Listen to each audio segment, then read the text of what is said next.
Beleza, eu estou gravando. Então, nessa primeira tela, como eu falei, recapitulando, temos essas quatro principais revoltas que caem no Enem, né? Como eu disse, outras acontecem, mas vamos focar nas importantes para a gente não gastar, desperdiçar tempo e estudo e neurônios, né, com coisas que não caem na prova. Então, vocês vão observar ao longo dessas quatro revoltas que eu vou trazer para vocês hoje de uma forma bem breve, bem resumida, bastante focado no ponto central, que é o que importa para a prova, essa característica comum mesmo de um clamor social por atenção, né, por um governo que olhe, que não seja tão somente, né, a elite governando para a elite. E o objetivo dessas revoltas é esse combate a essa exclusão social que esse período tem como forte marca. Lembrando, pessoal, como eu sempre gosto de falar, o cerne das palavras, as palavras dizem muito, né? República oligárquica, oligarquia é governo de poucos. Então, só daí você já vai tirar, vai extrair bastantes elementos para poder entender esse período. Trouxe aí, mais uma vez, nessa pequeno resumo dessa tela inicial, né? As figuras que marcam bastante, essas caricaturas que marcam bastante a época. Bem, Canudos, ele era um vilarejo, né? Quando a gente fala de revolta dos Canudos, não foi uma briga numa lanchonete com Canudinho. Piada péssima, mas é bom para vocês lembrarem. Canudos era um vilarejo ali no interior, no sertão da Bahia. Trouxe um mapa para vocês, né? Que entre Sergipe e Pernambuco, no norte da Bahia, tem a cidade de Canudos, né? Era um vilarejo no interior. E como a gente está nesse momento dessa república oligárquica, onde os grandes latifundiários estão dominando, né, o governo, nós temos no interior ainda mais forte essa carência social no campo, né, esse domínio do latifúndio. Ou seja, o que é um latifúndio? São grandes extensões de terra na mão de poucos coronéis, fazendeiros.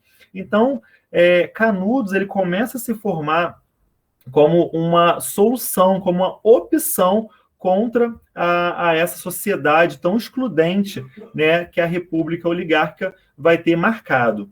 Ela se volta baseado num líder, que é o Antônio Conselheiro. Esse não era o nome dele de batismo, mas é o nome a qual ele ficou conhecido, né, por ele ser realmente um conselheiro desse povo. E esse arraial ele vai arregimentar, ele vai agrupar vários camponeses, pessoas desempregadas que veem nessa forma de sociedade que ali se forma no arraial de Canudos como uma solução para as carências, né, exclusão social que eles viviam. Então, é uma sociedade baseada numa igualdade de divisão, né, de terra, divisão de afazeres, e embora o Canudo não vai ser uma revolução monarquista, Antônio Conselheiro ele tinha um discurso monarquista. Por quê? Porque ele era muito religioso. E como a República ela vem acabar com o padroado, lembrando da aula lá de proclamação da República, ela acaba com o padroado, né? Ela institui um governo laico, né? O Brasil passa a ser uma nação laica separado da Igreja Católica. Ele vê isso como um absurdo, porque ele era muito religioso e ele clamava pela volta, né, dessa integração entre governo e igreja.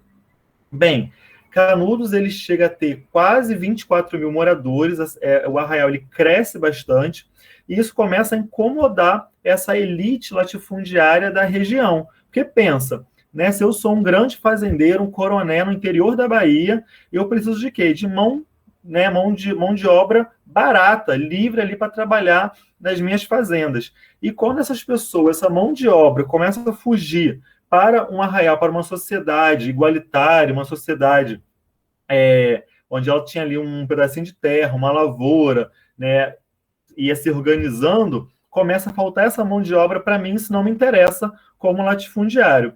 E isso começa a incomodar os fazendeiros da região. E aí, lembrando novamente, sem ser redundante, mas já sendo, o poder estava na mão de quem? Dos latifundiários. O poder central, o governo central, estava justamente na mão desses grandes latifundiários.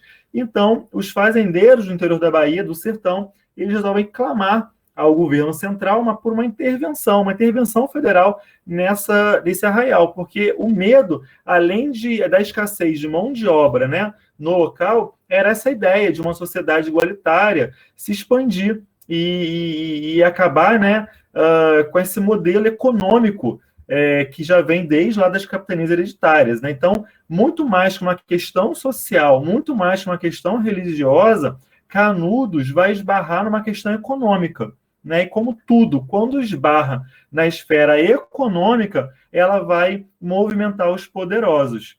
E aí o governo central resolve enviar tropas para o interior da Bahia e tentar destruir, tentar acabar com essa cidade, com esse arraial de Canudos. Contudo, né, a população, os sertanejos, eles estavam muito bem estruturados, né, porque estavam lutando ali por sobrevivência. Era realmente era um movimento que lutava pela exclusão social, por sobrevivência, por fome, por comida. Então, eles estavam muito bem preparados, eles resistiram por várias vezes, várias incursões do governo federal.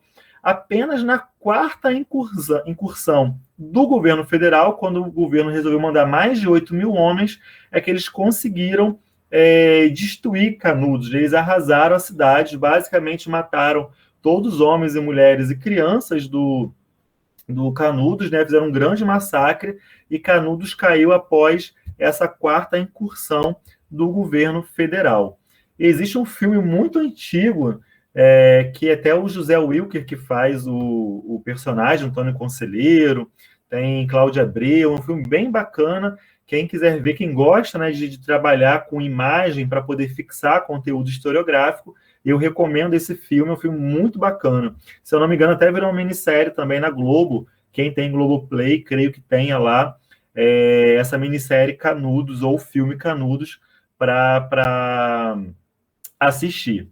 Outra importância da Guerra de Canudos, agora para a literatura brasileira, aí numa prova, né, que a gente está falando do Enem, que mistura os conteúdos das ciências sociais, na literatura nós temos o livro Os Sertões, de Euclides da Cunha, que vai justamente narrar essa guerra. Né? Euclides da Cunha, ele é mandado para lá como repórter, como jornalista por um jornal de São Paulo, e ele escreve o livro Os Sertões, que é basicamente um livro que mistura, né, romance com história, é um romance historiográfico, assim podemos dizer, que é um livro importante para ciências sociais como toda no Brasil, pela geografia, para a história, para a antropologia, né? Então é um livro que marcou muito. Aí pode ser que é uma prova que misture aí literatura com a história propriamente dita, traga alguma questão falando de Euclides da Cunha. Então é importante aí marcar, né, literatura mais história é igual Canudos, que é um tema comum para essas duas matérias. Bacana? Sobre Canudos, tranquilo? Posso prosseguir? Tranquilo aqui, pode prosseguir. Bacana, Bia. Hoje estou tomando aqui um cafezinho para dar uma acordada, que eu confesso que eu estou numa pegada de trabalho pesada. E eu estava ali meio que parei de trabalhar, de vir para aula, dei uma cochiladinha, eu estou ainda acordando. Então, por isso que eu comecei meio devagar a aula, dificuldade para gravar, confesso. Mas vamos lá. Uma segunda revolução, ou revolução não, perdão, revolta, que eu gosto bastante, inclusive essa revolta margeou meu TCC de conclusão de curso de História.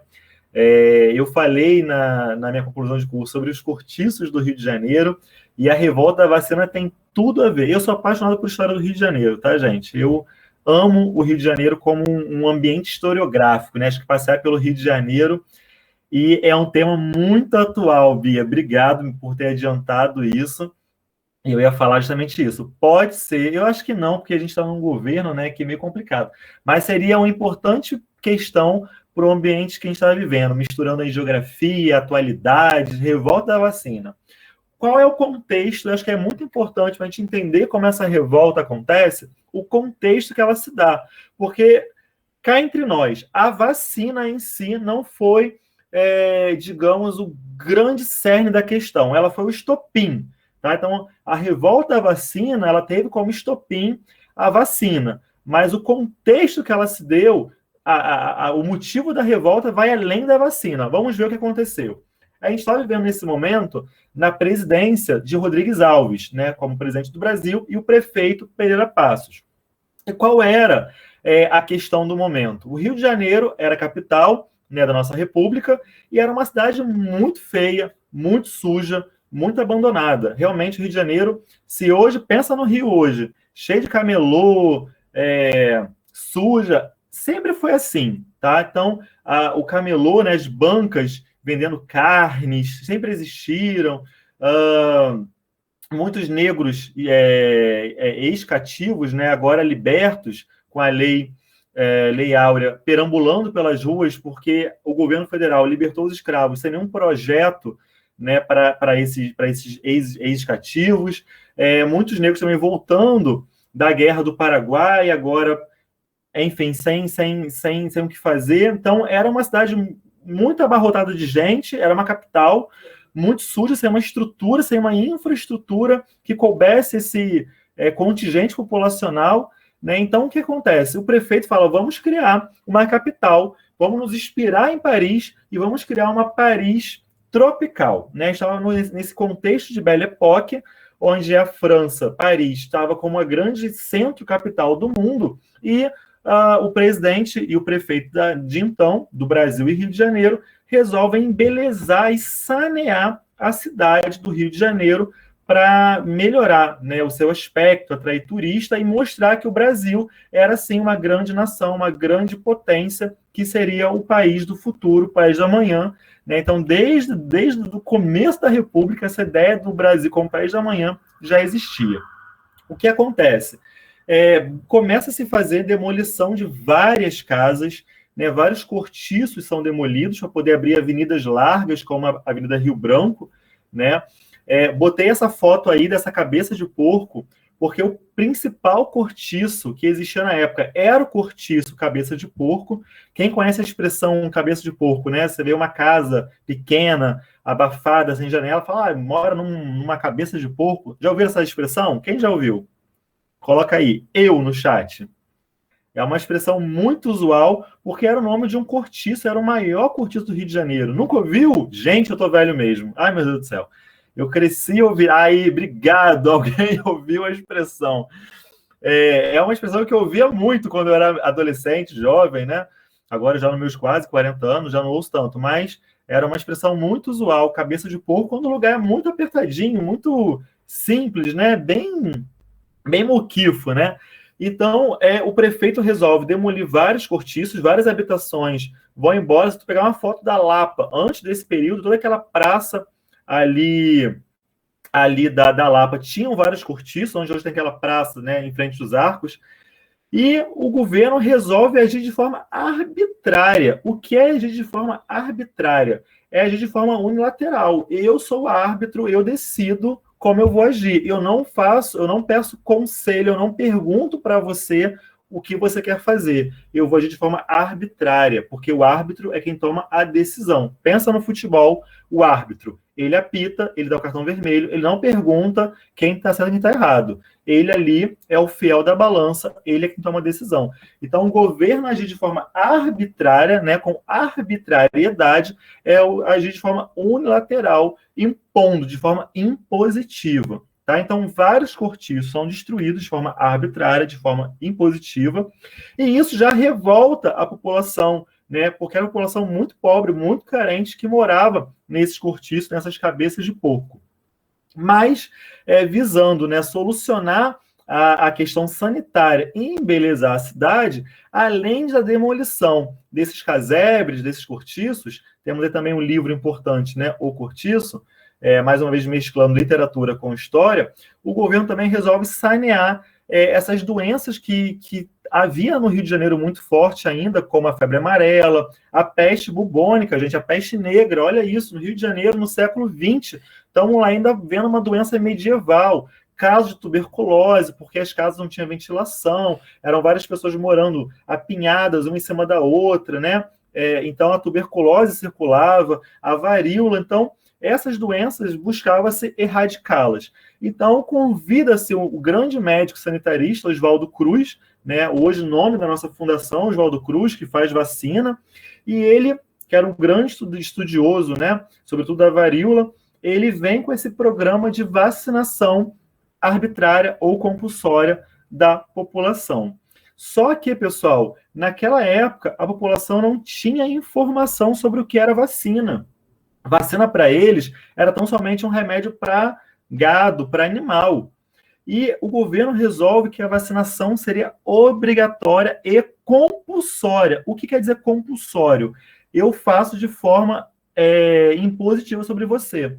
Tá? Então, o governo entrava na casa das pessoas com aquela agulha, com aquela seringa, e forçava a tomar vacina. Realmente era forçoso. E as pessoas começaram a se rebelar. O que vocês estão aplicando em mim? Eu não quero. O que é isso? Vamos me matar. Quer matar pobre. E começou, né, essa revolta, essa falta de informação, que a população começou a fugir da vacina. Muitas pessoas fugiram do Rio de Janeiro, da cidade, e quem era contra, começou os agentes de vacinação vir com a polícia, tá? Que é essa charge da época, né, que mostra que meio em rosa e em vermelho, a população lutando com panela, serra, garfo e faca contra que o exército, né, do governo central com a vacina. Então, essa decisão arbitrária, né, compulsória do governo em vacinar, somada à questão da destruição das casas, inclusive Pereira Passos, ele tem um apelido, né, ele é chamado de prefeito bota abaixo, porque ele botou abaixo centenas de habitação, né, no Rio de Janeiro. A população resolve fazer um grande quebra-quebra que dura 6 dias na cidade do Rio de Janeiro. Então, por isso que eu falei, não foi só sobre a vacina. Tem a questão, esse contexto social, né, de destruição das casas dos mais pobres, né, demolição das casas, os cortiços para abrir avenidas largas, construção aí do Teatro Municipal, que ele imita, né, a Opéra de Paris. Se você pegar a Opéra de Paris, a lateral dela é igual à frente do Teatro Municipal. Então, esse afã de construção de uma Rio de Janeiro afrancesada, uma Paris tropical, né, para o mundo ver o Brasil como um país desenvolvido, uma capital afrancesada, que a população, somada à questão da vacina, vai se rebelar. Então, dura 6 dias essa revolta e o governo repreende de forma muito dura a população. Temos alguns casos de pessoas mortas, mais de 100 feridos, foram poucos mortos, uns 6 ou 7 mortos, mais 100 feridos, mas a revolta, ela vai realmente acabar quando o governo vem com uma campanha de esclarecimento explicando a importância da vacinação, tá? Então, é muito importante entender esse contexto aí social da capital do Rio de Janeiro nesse período para entender a revolta da vacina. Tranquilo até aí, pessoal? Tranquilo. Então, vamos seguir para a próxima revolta. A próxima revolta também acontece na capital federal, no Rio de Janeiro, né? Então, aí, Distrito Federal, capital do Brasil, República Velha. A revolta da Chibata, ela também tem um cunho social, como eu falei lá no começo, né? Todas essas revoltas vão ter um cunho social. E a revolta da Chibata, ela tem muito a questão social, sobretudo em relação ao racismo. Por quê? Porque a Marinha, né, ela era formada, basicamente, os marinheiros rasos, aqueles marinheiros ali de patentes mais baixa, era formada por ex-escravos. Basicamente, 99,9% dos marinheiros eram negros. Pegar uma foto de época da Marinha, era basicamente formada por negros. Só que a Marinha, ela não tinha ainda perdido os costumes da época da escravidão, né? A Lei Áurea foi promulgada, a escravidão acabou por lei no Brasil, mas ainda se olhava para o negro como um escravo. Ainda os costumes de castigo ainda estavam ali enraizados, né, nas elites, sobretudo na militar. Então, os negros, os marinheiros, né, sobretudo a maioria negra, ainda eram castigados com castigos físicos que lembravam a escravidão, com açoites. Eles eram açoitados. Contudo, a média de açoite era de 5 a 25, dependendo da infração que o soldado, né, que o marinheiro tivesse acometido. Ocorre que, em 1910, em novembro, um marinheiro ele recebe uma pena de 250 chibatadas, né? Ele desmaia, volta e apanha, e isso foi o estopim para essa revolta estourar, né? Não era tão somente devido aos castigos físicos. Outra exigência dos marinheiros era por melhores condições de trabalho e melhores salários, porque o exército tinha uma condição de trabalho, soldos muito superiores à marinha. Se você parar para lembrar, né, desde antes da proclamação da República, a marinha e o exército já vinham brigando aí, né, porque havia uma preferência do governo pelo Exército, até porque os primeiros presidentes da República eram do Exército. Então, obviamente, o Exército ele tinha mais benefícios, né, mais vantagens aí, e a Marinha ela já estava já descontente com essa questão. E se lembrarmos também que tivemos duas revoltas da Armada, já existe uma característica de revolta dentro da Marinha. Existe aquela sementinha, né, de lutar por direitos e lutar por sua ideologia dentro da Marinha. Então, somado esse contexto histórico que a Marinha já tem, somado essa condição de trabalho e soldo que o Exército tinha em vantagem à Marinha, e a questão dos castigos físicos, os marinheiros resolveram tomar alguns navios, os principais navios brasileiros da frota, e apontar os canhões para a cidade do Rio de Janeiro e bombardear a cidade do Rio de Janeiro para que esses castigos físicos acabassem.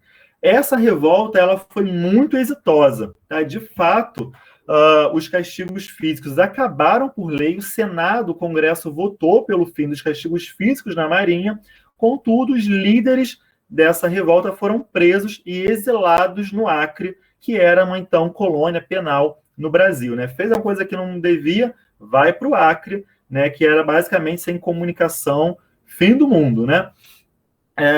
Quem sai muito fortalecido com seu nome, né, dessa revolta é João Cândido, até hoje, né, tido como um patrono dos movimentos sociais negros no Brasil. Ele é uma figura muito importante dentro dos movimentos negros do Brasil. Ele é conhecido como Almirante Negro por ter sido aí o líder dessa revolta, mas acaba sendo preso, extinto, e ele nunca teve o seu perdão, né? Eu estava até lendo recentemente, aí parece que no governo Lula ele chegou a ter o perdão, mas não vem ao caso aí, mais curiosidade do que sobre a matéria em si, tá? Mas é muito importante a gente focar novamente na questão aí das diferenças sociais, da exclusão social que os marinheiros rasos tinham em relação às altas patentes. Então, sempre essa desigualdade social, quer de latifundiário com os sertanejos, né? Lá no meio rural, aqui no meio urbano, das altas patentes com as baixas patentes, vão sempre fomentar essas revoltas, mostrando que realmente era um período de intensa e profunda desigualdade social. E, por fim, a nossa última revolta, antes de eu prosseguir, ok, Shibata? Tranquilo até aí? Ok. E nossa quarta revolta, mas não menos importante, é a revolta do contestado. E ela se assemelha muito com Canudos. Por quê? Porque o contestado também tem um cunho religioso e também é uma revolta rural. Então, o contestado está muito próximo aí do que aconteceu em Canudos. O que é contestado, primeiramente, né? Por que esse nome contestado? É porque havia uma área ali entre o Paraná e Santa Catarina, coloquei o mapa para vocês, que era uma área de ninguém. Ninguém sabia se ele era Paraná, se era Santa Catarina. Os estados estavam disputando essa terra, né? Era uma área contestada. Então, por isso que é uma revolta do contestado, porque acontece nessa área contestada entre os dois estados. Essa área, ela começa a ser habitada por muitos grileiros, muitos camponeses, desempregados, que vinham nessas regiões, né, iam formando pequenas vilas para um trabalho comunitário, social, assim, meio que aos moldes do que Canudo conseguiu desenvolver. E também, da mesma forma, os latifundiários da região não gostaram muito dessa ideia de ter camponeses empregados, em vez de estar se submetendo às condições de trabalho nos latifúndios, estarem ali vivendo por conta própria. Então, o governo federal resolve tentar industrializar essa região. Nós estamos nesse início de república, onde tem um surto industrial, então também é importante relacionar com esse contexto econômico, né, do começo da república, e resolve traçar aí uma ferrovia chamada Brazil Highway Company. Trouxe aí a foto do logo, né, na verdade é de um título público para arrecadação de dinheiro aí para fazer essa ferrovia. E começa a desapropriar essas pessoas que moravam nessa região, né? Começa a remover essas casas para poder passar essa rodovia. Esses camponeses, eles são liderados por um padre chamado Padre José Maria, ele tinha uma visão que Dom Sebastião, né, o rei português que morreu na África, lá em 1500 e tal, voltaria agora para o Brasil para voltar com uma monarquia celestial. Então tem esse mesmo discurso messiânico, né, como o Antônio Conselheiro tinha lá em Canudos, por isso que se assemelha muito a essas duas revoltas. Eles começam a lutar, né, pela sua área, começam a guerrear para se manter nessa região.